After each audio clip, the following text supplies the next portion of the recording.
मुस्कान अपने घर से दूर शहर में काम करती थी। वो छुट्टियों में अपने घर जाया करती थी।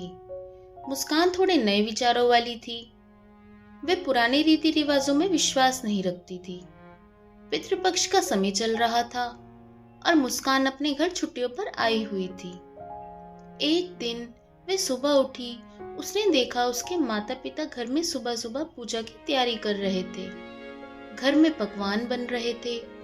मुस्कान ने पूछा, माँ, आज आप इतने पत्तल और भोजन क्यों तैयार कर रहे हो? ये किसके लिए है? आज ऐसा क्या है माँ? माँ बोली, बेटा, आज पितृपक्ष है। इस दिन हम अपने पूर्वजों, दादा दादी और उनसे भी पहले के लोगों को याद करके उन्हें भोजन अर्पित करते हैं। इसे श्राद्ध या पितृतर्पण कहते हैं। मुस्कान ने मुस्कुराकर कहा, माँ, ये सब पुराने जमाने की बातें हैं। कौन आता है खाने पीने? ये सब बस मान्यता है। माँ धीरे से बोली, तुम्हें विश्वास ना हो, लेकिन पितृपक्ष में पूर्वज सचमुच आते हैं, बस हम उन्हें देख नहीं सकते। पिता ने भी समझाया, बेटा, परंपराएं केवल विश्वास नहीं, ये परिवार और संस्कृति से जुड़े रिश्ते हैं। माँ ने आंगन में पत्तल सजाई, खीर पूरी रखी। सबने मिलकर पितरों को याद करके तर्पण किया। उसी भोजन में से एक हिस्सा गऊ के लिए निकाला, कुत्ते के लिए निकाला और एक हिस्सा कौवे के लिए निकालकर बाहर रख दिया। तभी एक अजीब सी घटना घटी।